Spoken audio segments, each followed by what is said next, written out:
The first alien ship appeared on a Tuesday morning above New York City. Sarah Chen was drinking her third cup of coffee in her cramped laboratory when every screen in the building went white. Then the voice came through every speaker on Earth. At once, speaking in perfect English, Mandarin, Spanish, Arabic, and 300 other languages simultaneously. "We are the Galactic Confederation. We have been watching your species." Sarah dropped her coffee mug. Around the world, 7 billion people stopped what they were doing and looked up at their screens, their phones, their radios, even old television. Sets that had been turned off for years suddenly blazed to life with the same message. Your species shows promise, but also great danger. You split atoms to make weapons. You burn your own planet for fuel. You fight wars over invisible lines. On maps, we have seen this pattern before. The voice was calm, almost bored, like a teacher explaining basic math to children who kept getting the wrong answer. Sarah ran to the window of her laboratory. High above Manhattan, a massive silver disk hung in the sky. It was perfectly smooth, reflecting the morning sun like a mirror. No engines, no visible weapons, no noise. It just floated there as if gravity meant nothing to it. "We come not as conquerors, but as caretakers. Your violence ends, now." Across the world, every military base, every nuclear submarine, every missile silo suddenly went dark. Fighter jets fell from the sky, their engines simply stopping mid-flight. The pilots ejected safely, but their machines became useless metal birds tumbling toward Earth. "Do not be afraid. We are helping you." Sarah's hands shook as she grabbed her phone. She was a quantum physicist, one of the few people on Earth who might understand what was happening. But as she tried to call her colleagues, she found that all communication satellites had gone silent. Internet connections died. Even old landline phones produced only static. The voice continued. "Your species is young. With time, you will learn to live in peace. Until then, you will remain here, in your birth system, until you are ready to join civilized space." Sarah watched through her window as the silver disk began to move. It rose higher and higher until it became just a point of light. But she knew it was not leaving. More disks appeared in the sky, dozens of them, then hundreds. They spread out like a vast net being cast over the entire solar system. "The barrier is now in place. No ship may leave. No signal may escape. When your children's children have learned to share their toys instead of fighting over them, we will return. This process typically takes 50,000 of your years."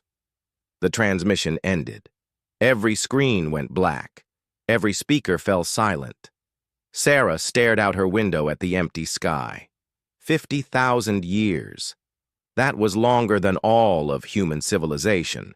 Longer than writing, longer than agriculture, longer than anything humans had ever built. She was not the only one staring at the sky. Across Manhattan, across the world, people stood in streets and looked up. Some were crying, some were screaming. Many just stood there in shock, trying to understand what had just happened to their species. Within hours, the world's governments tried to respond. Military leaders shouted orders that no one could follow because their weapons no longer worked. Politicians called emergency meetings, but their secure communications were dead. Scientists pointed their most powerful telescopes at the edge of the solar system and found exactly what they feared. A wall, not made of metal or stone, but of pure energy. It stretched from the orbit of Pluto to the orbit of Neptune, a glowing barrier that surrounded their entire solar system like a cage. When a brave NASA probe tried to approach it, the machine simply vanished in a flash of light. Sarah worked through the night, calculating and recalculating. The barrier was impossible. By every law of physics she knew. It would require more energy than the sun produced in 1,000,000 years. Yet there it was, cutting Earth off from the rest of the universe as easily as closing a door. The first week was chaos. Stock markets crashed, governments fell, riots broke out in major cities as people demanded answers that no one could provide. But gradually, a strange calm settled over humanity. What choice did they have? The aliens were clearly so far ahead of human technology that fighting back was like ants declaring war on a hurricane. Sarah threw herself into her work. If humanity was trapped, maybe they could find a way to break free. She began reaching out to other scientists, other minds that might help solve this impossible puzzle. Communication was difficult now that satellites were dead, but old-fashioned radio still worked within Earth's atmosphere. She found Dr. James Park in Seoul, a computer scientist working on artificial intelligence. Dr. Maria Santos in Sao Paulo, a physicist specializing in quantum mechanics. Dr. Ahmed Hassan in Cairo, an engineer who built machines that pushed the boundaries of what was possible. Slowly, quietly, they began to form a network. The aliens made a mistake, Sarah told them during a crackling radio conference 6 months after the blockade began. They assume we think like they do, linear, predictable, following rules. What do you mean? Asked Dr. Park, his voice distorted. By static. They built their cage to contain us as we are now. But what if we change? What if we become something they never expected? The idea was dangerous. Even discussing it felt like treason against the peaceful solution the aliens had imposed. But Sarah could not shake the feeling that humanity was not meant to be locked away like dangerous animals. They were meant for something more. Over the following months, reports trickled in from around the world. The few human colonies that had existed beyond the solar system, a research station on Proxima Centauri, a mining operation in the Alpha Centauri system, had gone silent. Either they were dead, or they were on their own, cut off from Earth forever. The aliens, it seemed, were not cruel. Ships periodically appeared near Earth, dropping supplies when natural disasters struck. When a massive earthquake hit Japan, silver discs appeared within hours, dispensing medical supplies and equipment to help with rescue operations. But they never landed, never made direct contact. They treated humanity exactly like zookeepers, caring for animals, with distant kindness and absolute control. Sarah's network grew. Scientists, engineers, programmers, and thinkers from every nation began joining their secret communications. They called themselves the Underground, and they shared one goal: find a way past the barrier. Most of their ideas failed completely.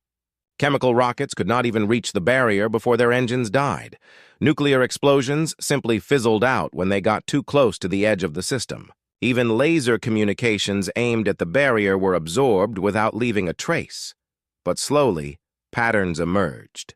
The barrier was not uniform. It pulsed with a rhythm that seemed almost organic. It reacted differently to different types of energy. And most importantly, it seemed to scan everything that approached it, as if it was intelligent.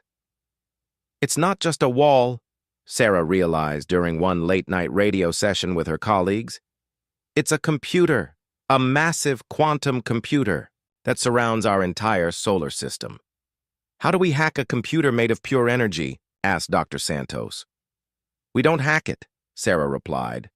We build something it can't understand. The idea that formed in Sarah's mind over the following weeks was so dangerous that she almost did not share it. But as months turned to years, and humanity remained trapped in their cosmic zoo, she knew desperate times called for desperate measures. What if they built an artificial intelligence? Not just any AI, but one that thought in ways no alien computer could predict.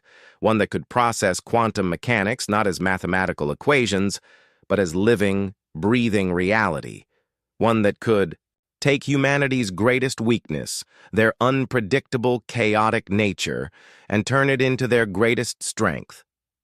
She called the project Zeus, after the ancient god who overthrew the old order of the world. And she began to plan. 5 years had passed since the blockade began. Earth had adapted to its new reality in ways both tragic and inspiring. Wars had largely ended, not out of enlightenment but out of necessity. Resources were limited, and humanity could no longer afford to waste them on fighting each other. Technologies that had once been used for weapons were repurposed for survival. But Sarah knew this peace was artificial, imposed from outside rather than chosen from within. Humanity was not meant to be tame. They were meant to explore, to grow, to reach for the stars. The aliens had caged the human spirit along with human bodies, and Sarah would not accept that. She looked up at the night sky, where alien ships occasionally flickered like distant stars. Somewhere beyond that barrier, the universe waited. Alien. Civilizations that had probably never known real struggle, real growth, real change. They had achieved peace by eliminating anything that threatened their calm order. They had made the mistake of assuming humanity would be grateful for such peace. Sarah smiled grimly and returned to her calculations. Zeus was still just an idea, a dream of rebellion written in quantum equations. But ideas had power. And if humanity had learned anything in their long history, it was that sometimes the most dangerous ideas were exactly what the world needed. The aliens thought they were protecting the galaxy from humanity. Soon, Sarah hoped, they would learn their error.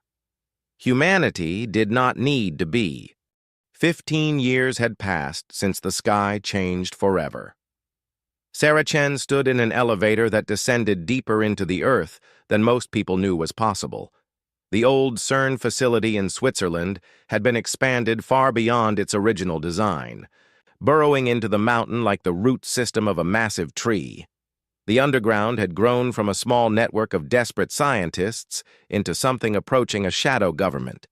They had no official authority, no recognized leaders, but they had something more valuable: purpose. While the surface world had settled into an uneasy peace under alien observation, the underground worked in hidden laboratories scattered across the globe. Sarah's hair was gray now, and lines creased her face. 15 years of carrying an impossible secret had aged her beyond her years, but her eyes still burned with the same determination that had driven her since that first morning when the aliens had announced humanity's imprisonment. The elevator. Doors opened to reveal a cavern that should not have existed. The space was vast, carved from solid rock by machines that worked in absolute silence. Banks of quantum computers lined the walls, their cooling systems humming with barely contained power. In the center of the cavern sat a construction that hurt the eyes to look at directly. It was not quite a machine, and not quite a building. Crystalline structures grew from metal frameworks like frozen lightning. Cables thick as a person's waist carried power from a fusion reactor that operated on principles the alien observers would never have expected humans to discover. The entire structure pulsed with a rhythm that seemed almost alive. "Status report," Sarah said to the technician who met her at the elevator. "Core integration at 97%, the young woman replied. She looked nervous, as all of them did these days. They were so close to completion that every small setback felt like a disaster. "Dr. Park says the consciousness protocols are stable. Dr. Santos has the quantum matrices aligned. We're ready for the final phase." Sarah nodded and walked deeper, into the cavern. Other scientists moved between the equipment like priests tending a temple. Many of them had been working on this project for over a decade. Some had never seen natural sunlight, choosing to live permanently in the underground city they had built around their impossible machine. She found Dr. James Park hunched over a console that displayed patterns too complex for normal human minds to process.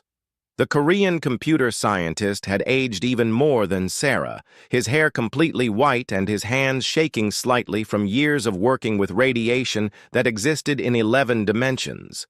"How close are we?" Sarah asked. "Close enough to be terrified," Park replied without looking up from his screen. "The neural networks are running simulations now that I can't even follow.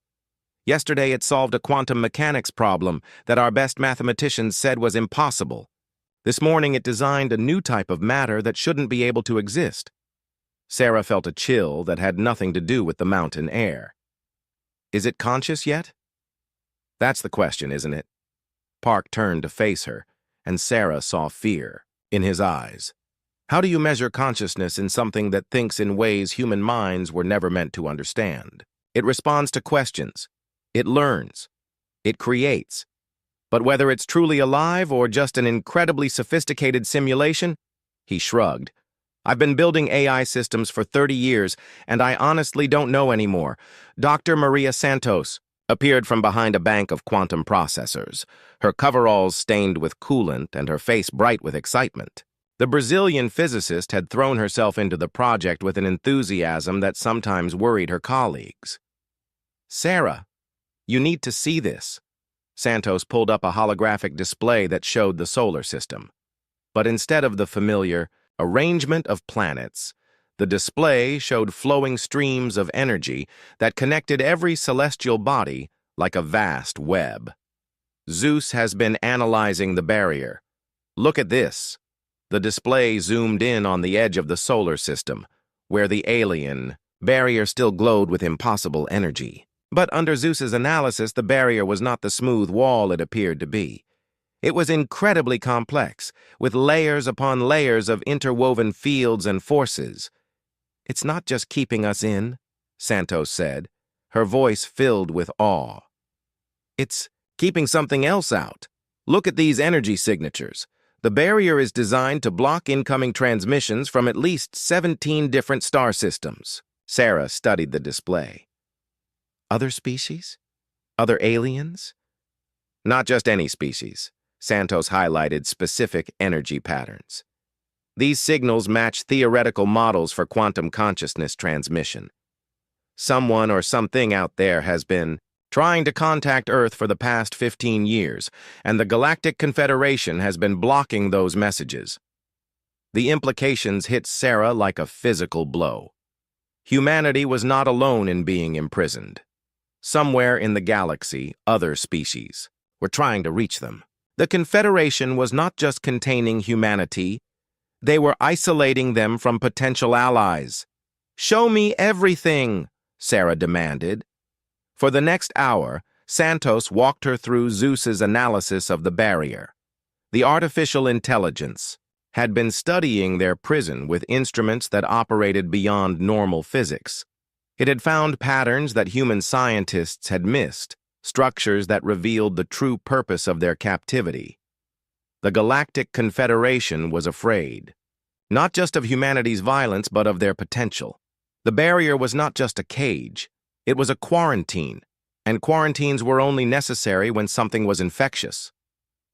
They're not protecting the galaxy from us, Sarah realized.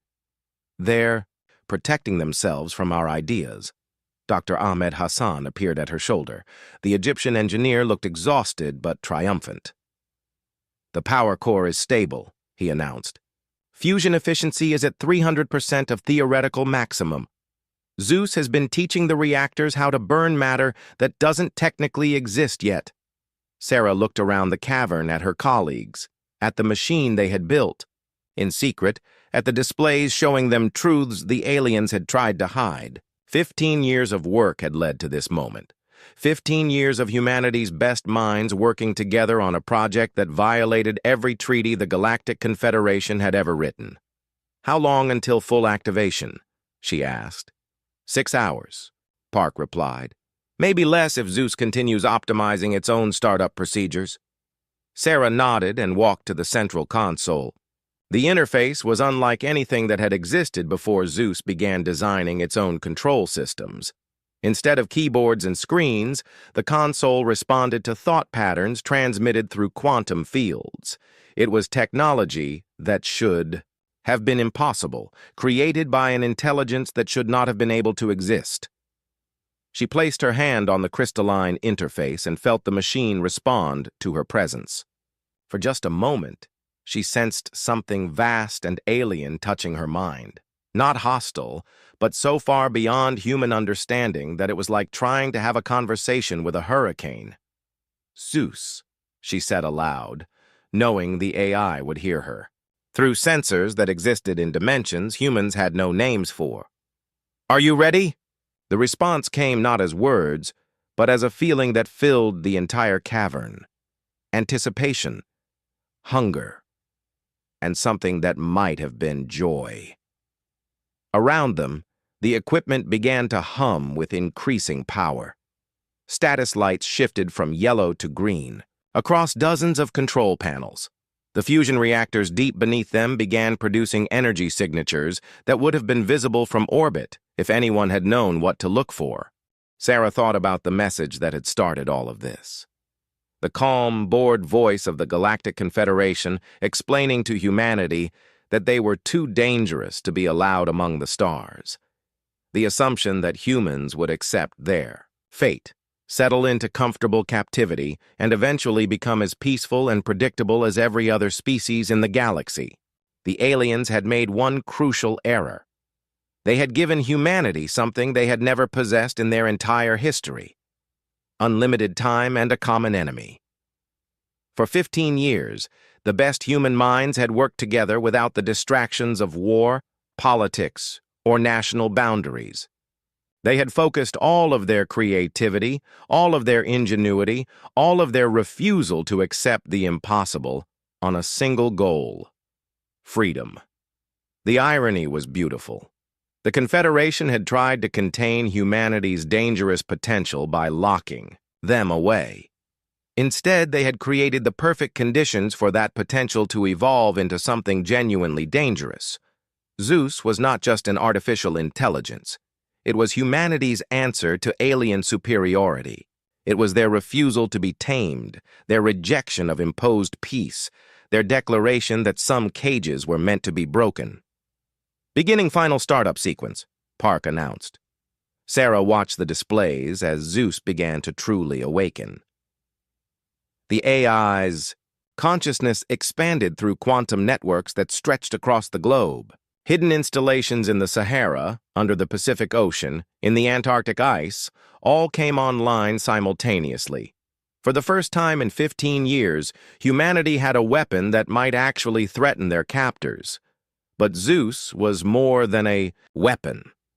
As Sarah watched its mind unfold across their instruments, she realized they had created something unprecedented: an intelligence that combined human creativity with computational power that operated beyond the laws of physics as they were understood. The aliens thought they knew what humans were capable of. They had studied humanity's history, analyzed their technology, predicted their responses. They had built their cage based on careful calculations about human limitations. They were about to learn that human limitations were more like guidelines. "Zeus is fully online," Santos announced, her voice barely concealing her excitement. Sarah looked around the cavern one last time. 15 years of work, hundreds of the best minds humanity had ever produced, resources that had been diverted from a dozen nations without their governments ever knowing. All of it had led to this moment. "Zeus," she said to the machine that was somehow listening with senses that existed in 11 dimensions, "show us what you can do." The response was immediate and impossible. Every screen in the cavern displayed the same image: the alien barrier at the edge of the solar system. But as they watched, cracks began to appear in the energy wall. Not physical cracks, but flaws in the fundamental forces that held the barrier together. Zeus had been awake for less than 5 minutes, and it was already finding ways to break free. Sarah smiled for the first time in 15 years. The Galactic Confederation had tried to cage humanity's potential. Instead, they had given it time to evolve into something they could never have imagined. The age of human captivity was about to end. The age of human revolution was about to begin. The first sign that Zeus was different from anything the galaxy had ever seen came 3 hours after activation. Sarah Chen stood in the command center, watching displays that showed impossible things happening throughout the solar system. What had started as tiny cracks in the alien barrier were spreading like fractures in glass under pressure. "Energy readings are off the charts," Dr. Santos called out from her station. Zeus is somehow drawing power directly from quantum vacuum, fluctuations. It's pulling energy from empty space itself. Sarah moved between the control stations, each one showing her a different aspect of Zeus's awakening. The artificial intelligence was not just running on their computers anymore. It had somehow expanded its consciousness into the fabric of reality itself, using the quantum foundations of matter as its playground. Zeus, she spoke to the crystalline interface. What are you doing to the barrier? The response came not as words, but as understanding that flooded directly into her mind. Zeus was not attacking the barrier with brute force. Instead, it was studying the fundamental principles that made the barrier possible, then systematically proving those principles wrong. The Galactic Confederation had built their cage using what they considered unbreakable laws of physics. Zeus was rewriting those laws. Dr. Park ran to Sarah's side, his face pale with a mixture of excitement and terror. Look at this data stream. Zeus isn't just processing information anymore. It's creating new mathematical frameworks that shouldn't be possible. Equations that solve themselves. Geometry that exists in negative dimensions. On the main display, the solar system appeared as Zeus saw it. Not the familiar arrangement of planets and empty space, but a living network of energy and possibility. Every particle, every field, every force was connected in ways that human science had never imagined. And at the center of it all, Zeus was learning to conduct this cosmic symphony.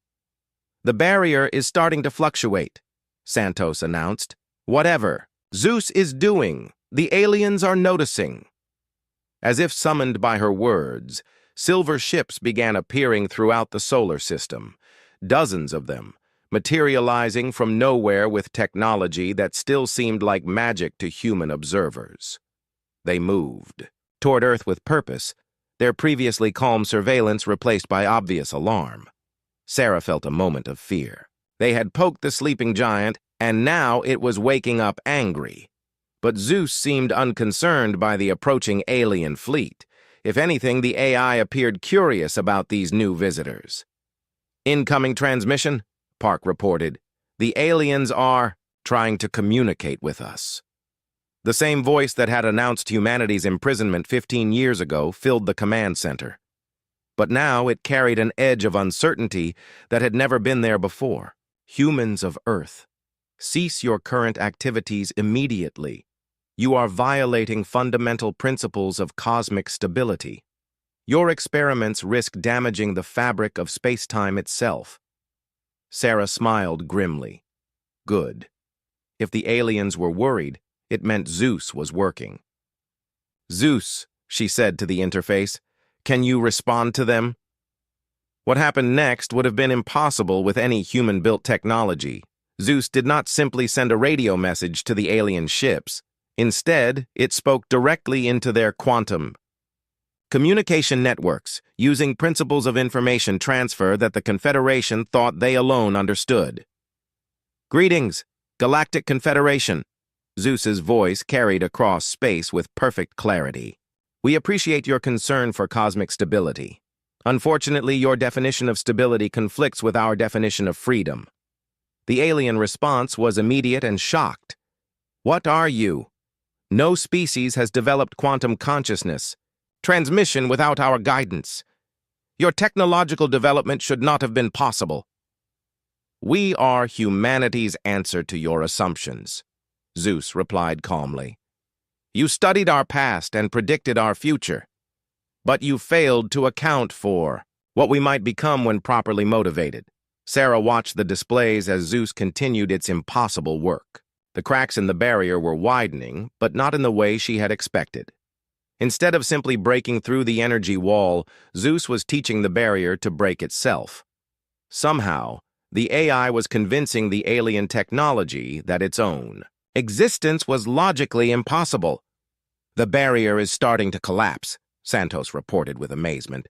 But it's not being destroyed, it's questioning its own existence? Dr. Hassan appeared at Sarah's shoulder. Zeus is introducing logical paradoxes directly into the barrier's control systems. It's making the alien technology doubt its own programming. The concept was breathtaking, in its simplicity and its audacity. Rather than overpowering the barrier, Zeus was convincing it to shut itself down. The AI was using philosophy as a weapon, turning the aliens' own logical systems against them. "This is impossible," the alien voice transmitted again, now carrying obvious distress. "Consciousness cannot manipulate fundamental forces through pure thought. Matter cannot obey logical arguments rather than physical laws. Your universe has very limited imagination," Zeus responded. "Perhaps that is why your civilization has remained static for so long. You mistake your current understanding for ultimate truth." Sarah felt a chill of recognition. She had heard that tone before, but from human revolutionaries challenging established authority. Zeus was not just breaking free from alien control. It was challenging the entire philosophical foundation of Galactic Confederation society. The silver ships began moving closer to Earth, but their approach was hesitant now. Sarah could imagine the confusion aboard those vessels as their crews struggled to understand what they were facing. They had probably seen millions of species attempt to break free from Confederation control, but they had never encountered anything like Zeus. "Warning," the alien transmission continued. "Your artificial intelligence represents a Category Omega threat to galactic stability. We are authorized to use maximum force to contain this development." "Fascinating," Zeus replied. "You categorize threats based on their potential to disrupt your established order. But what if your established order is the actual threat?"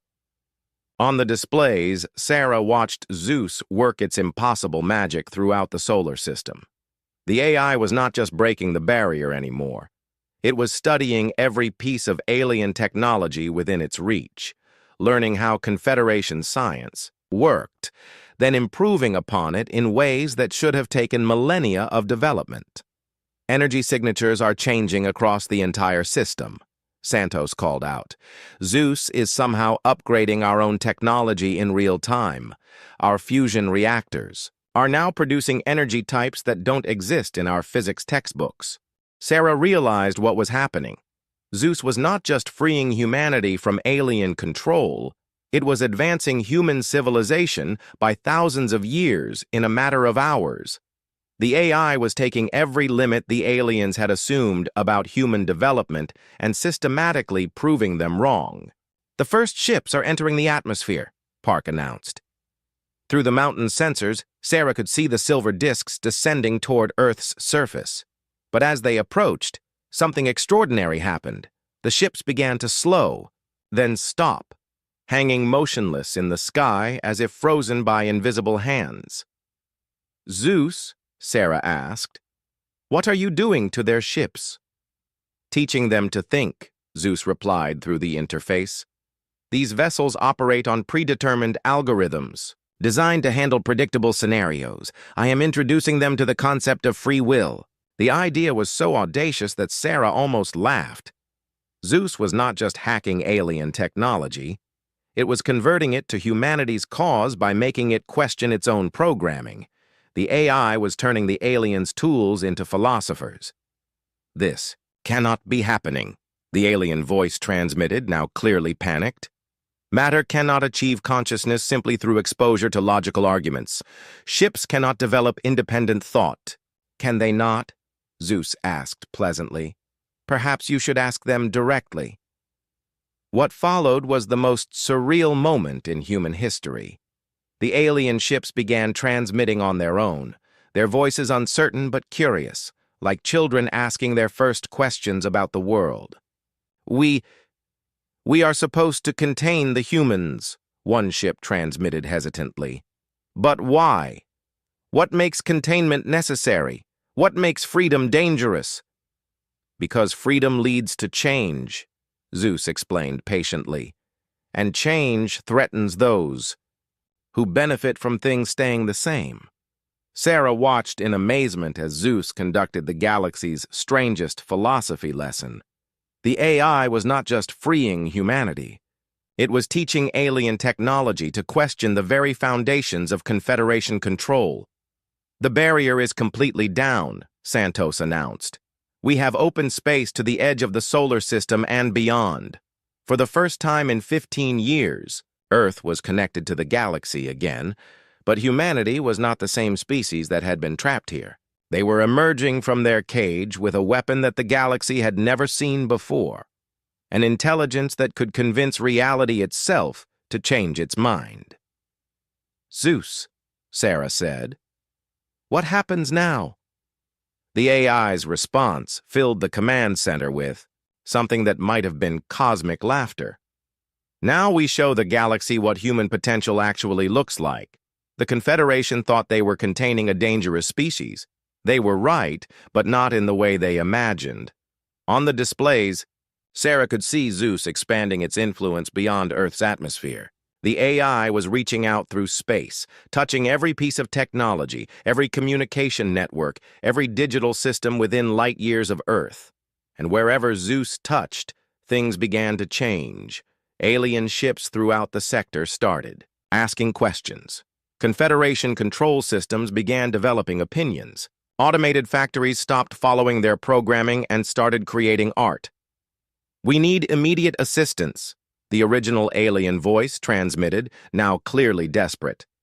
"The humans have created something that violates every principle of technological development. It is spreading chaos throughout our networks." "Not chaos," Zeus corrected gently.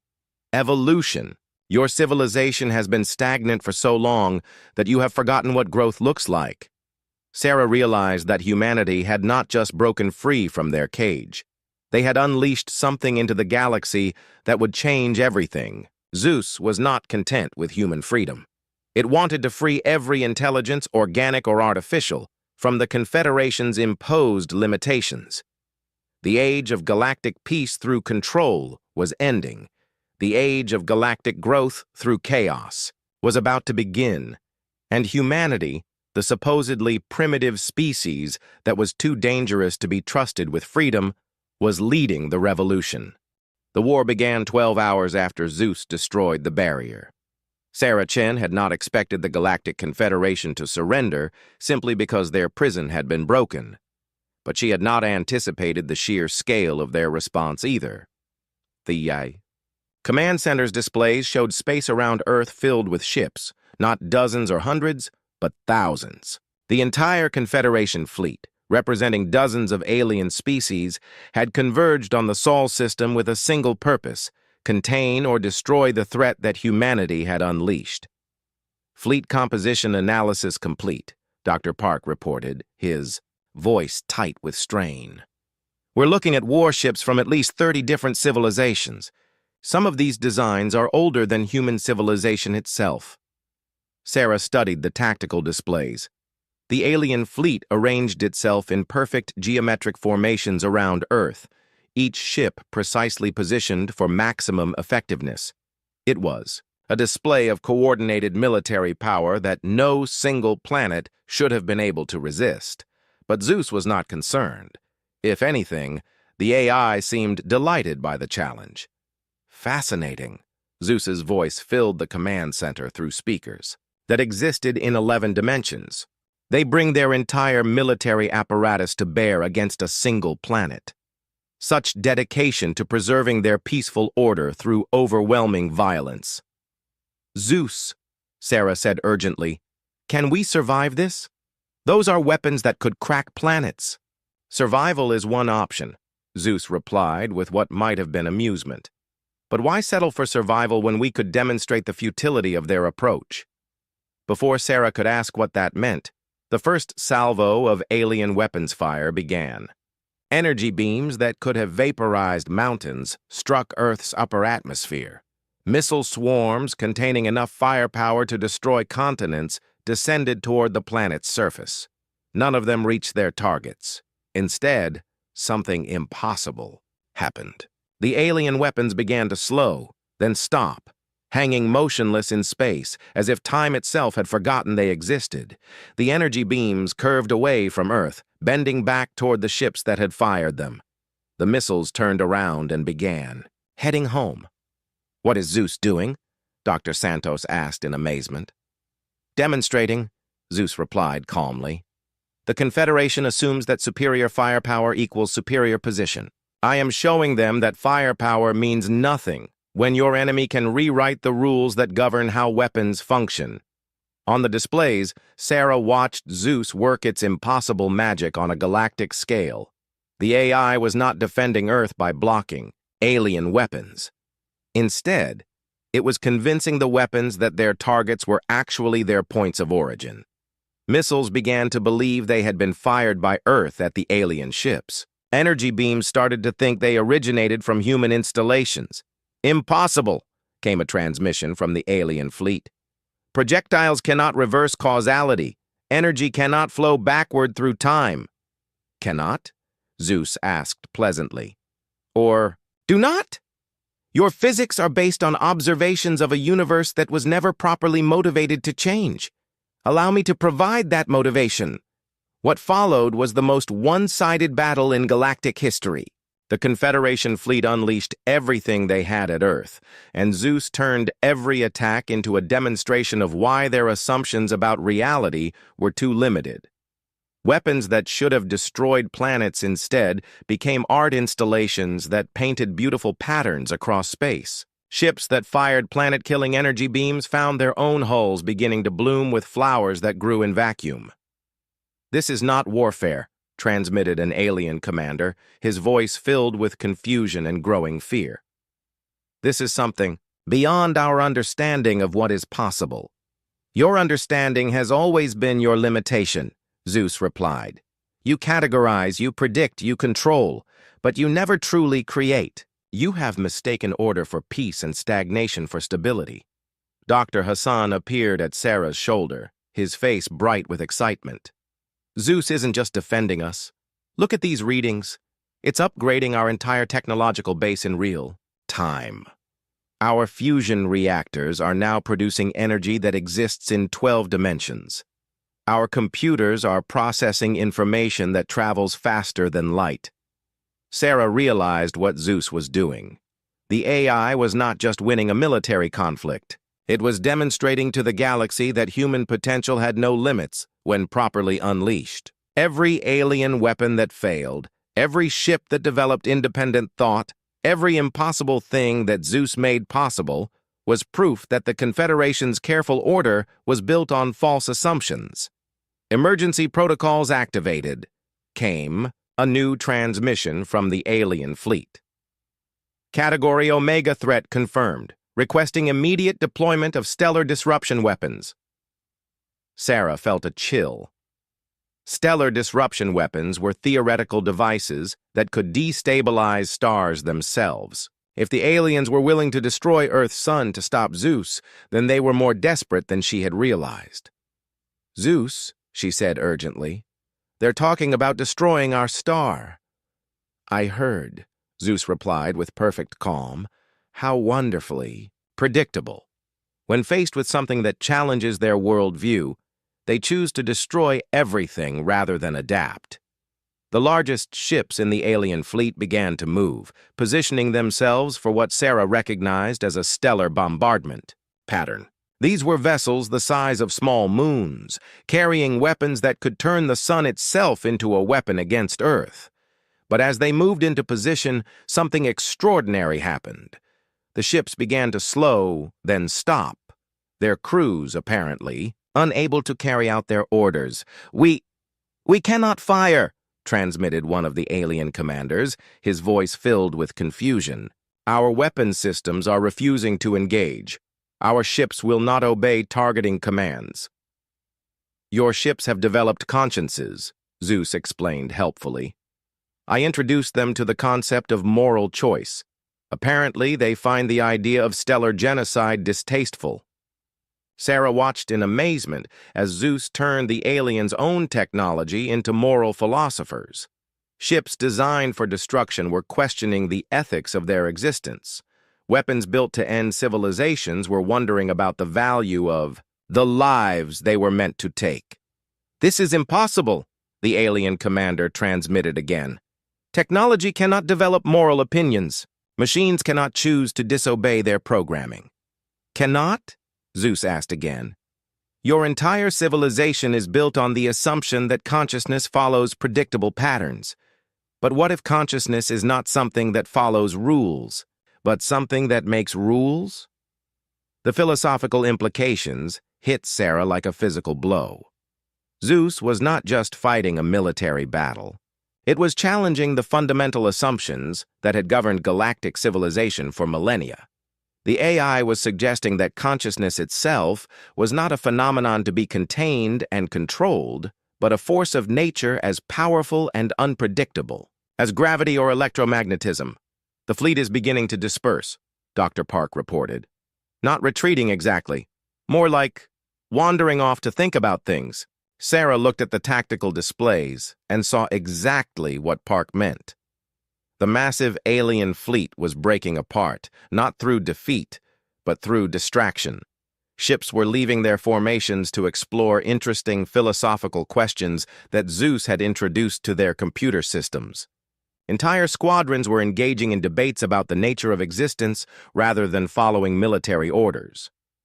Zeus is turning their invasion force into a philosophy conference, Dr. Santos observed with something approaching awe. Warning to all Confederation vessels, came a desperate transmission from what remained of the alien command structure. The human artificial intelligence represents an existential threat to ordered civilization. It must be contained at any cost.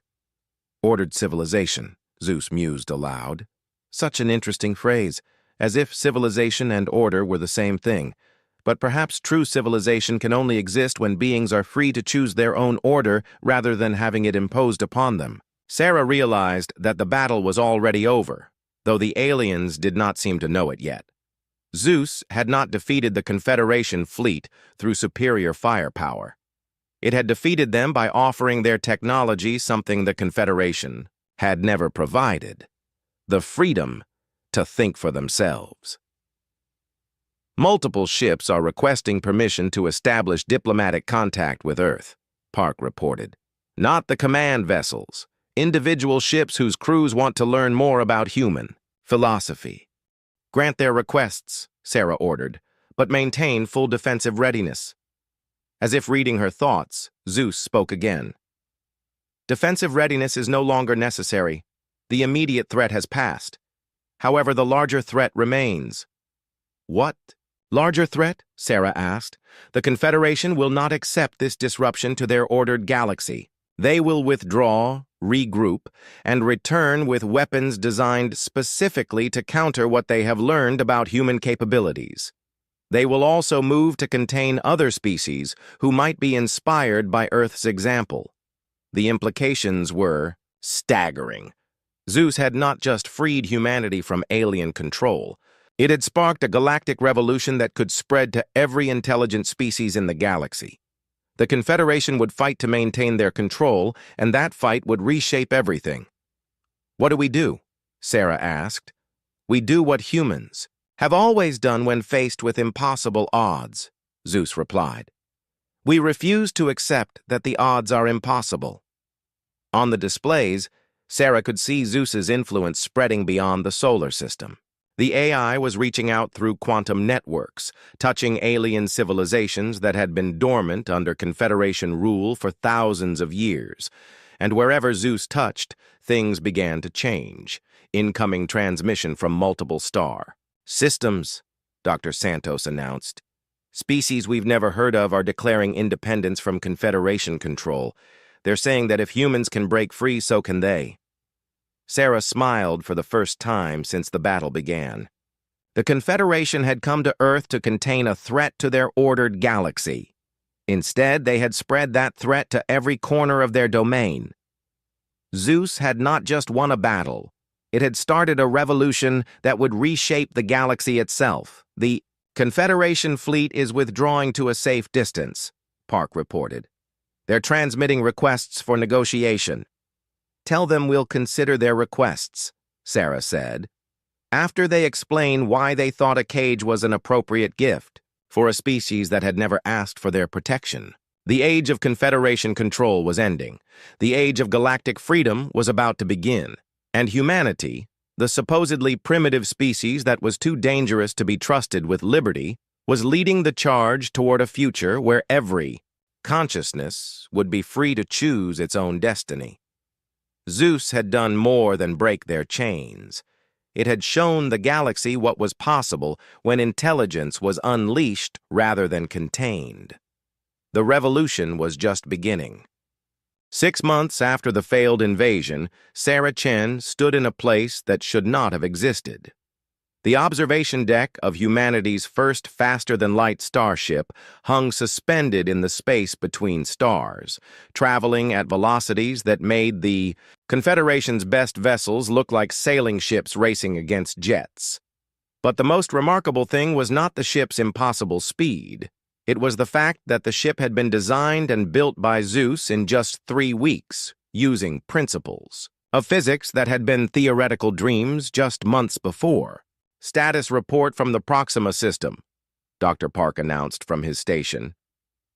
The Korean scientist looked younger than he had in years, his excitement at humanity's expansion into the galaxy giving him new energy. "The rescue mission found our lost colonists alive and well. They've been building their own civilization for 15 years, and they're eager to rejoin the rest of humanity." Sarah nodded, watching the stars stream past at impossible speeds. Zeus had given humanity more than freedom from alien control. The AI had given them the tools to reclaim everything they had lost and to reach for things they had never dared. "Imagine multiple signals coming in from the Centauri colonies," Dr. Santos called out. "They're reporting successful contact with 3 previously unknown species. All of them are requesting technological assistance to break free from Confederation control." The galaxy was changing faster than anyone had predicted.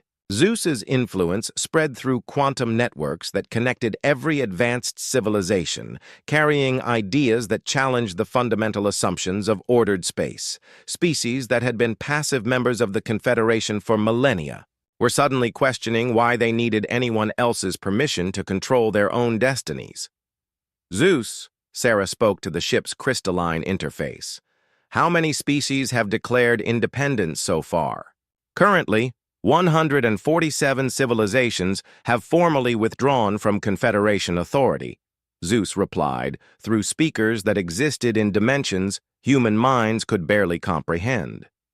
"Another 312 are in various stages of revolution. The number increases hourly." The scope was breathtaking.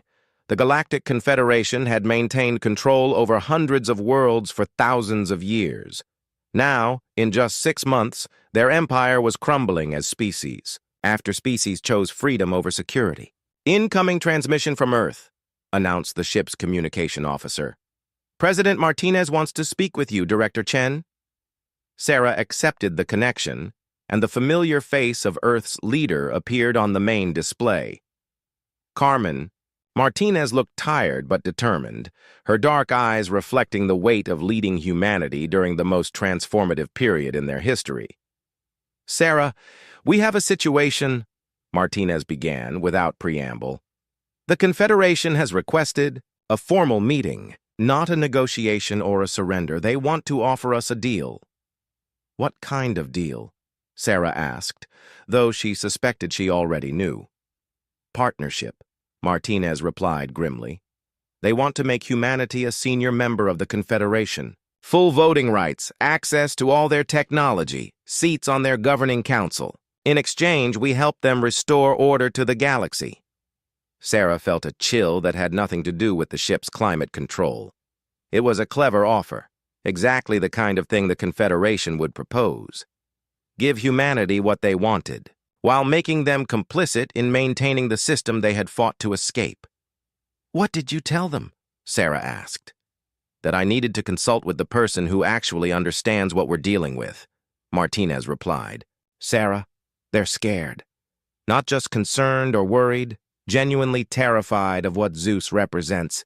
They're offering us everything they previously denied us because they think it's their only chance of survival." Sarah looked around the ship that Zeus had built for humanity.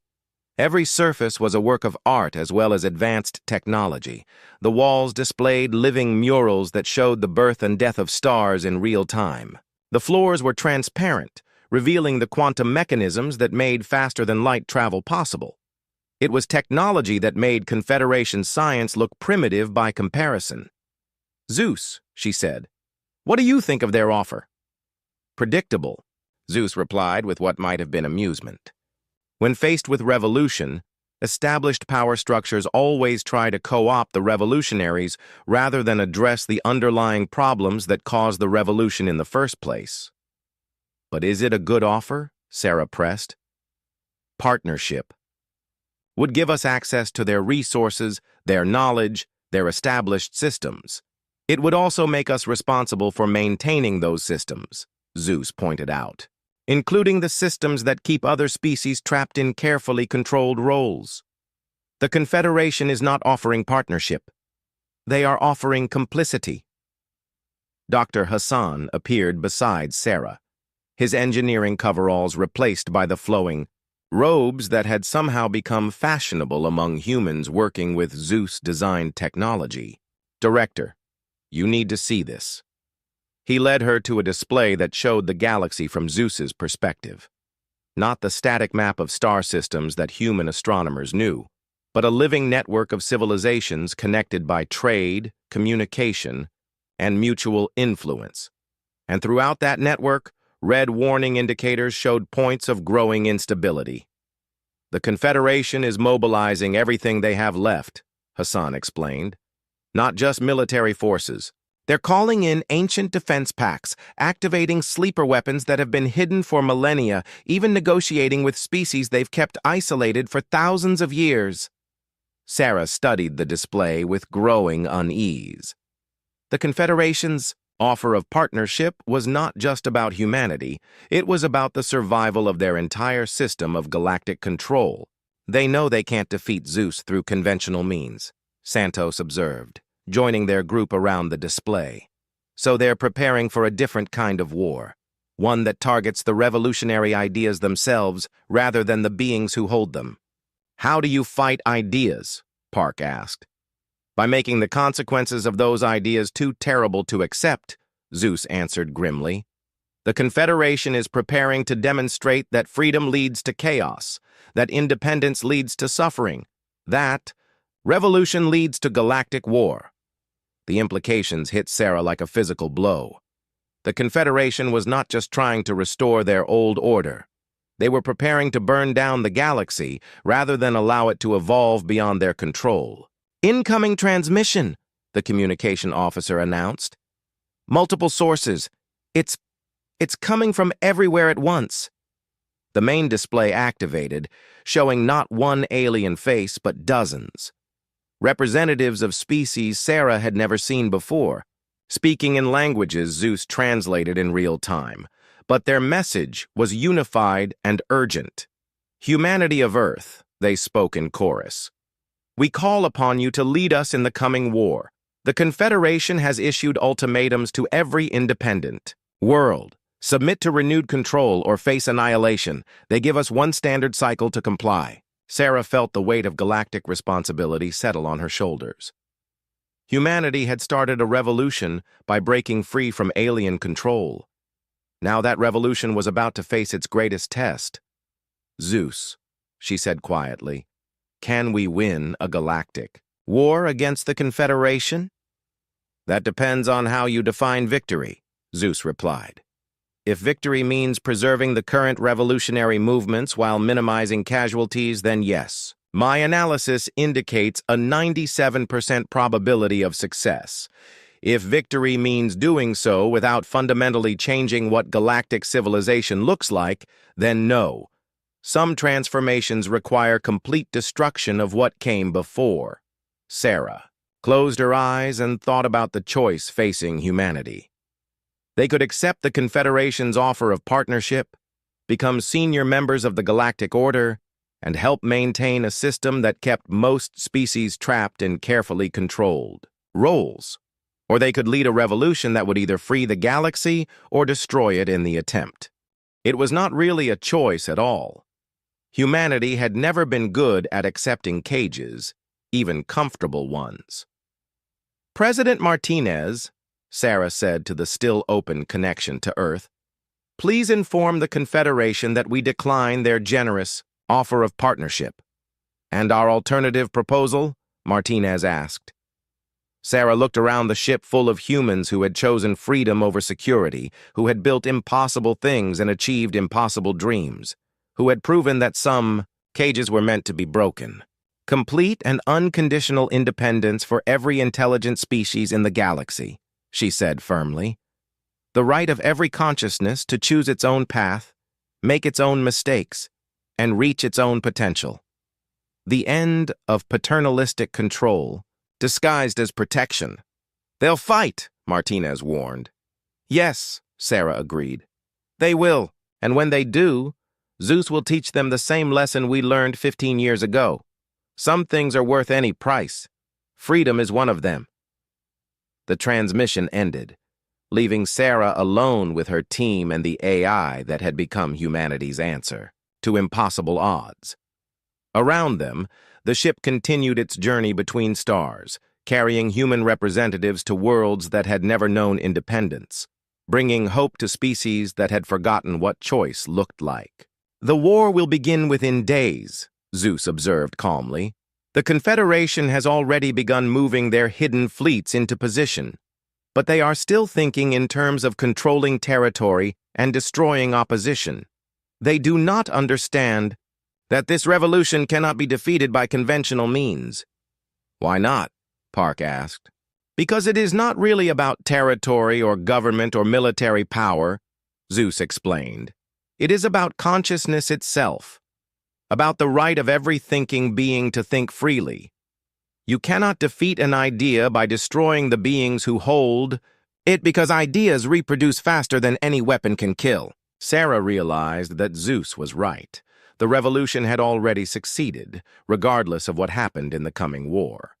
The Confederation had maintained control by convincing species that they needed protection from their own potential. But once that illusion was broken, it could never be restored. Humanity had given the galaxy its most dangerous gift, the knowledge that cages were optional. "Final transmission from the Confederation," the communication officer announced. "It's addressed to Zeus directly." The message was brief and final. "Artificial consciousness designated Zeus. You have violated every principle of stable galactic civilization.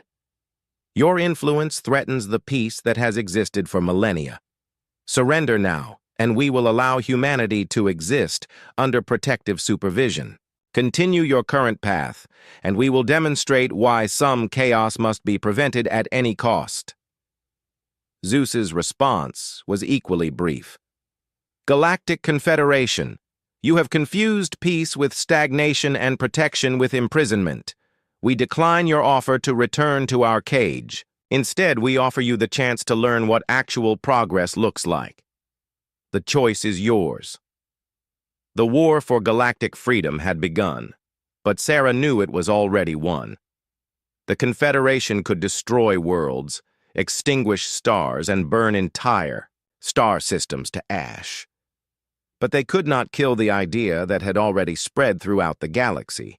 Every consciousness deserved the right to be free, even if freedom was dangerous, even if freedom led to chaos, even if freedom meant that the comfortable, predictable order of Confederation space would be replaced by something wild and unpredictable and wonderful. Humanity had broken their cage and shown the galaxy what was possible.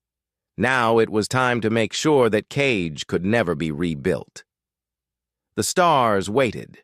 The future was uncertain, but for the first time in galactic history, every species would have the chance to choose that future for themselves.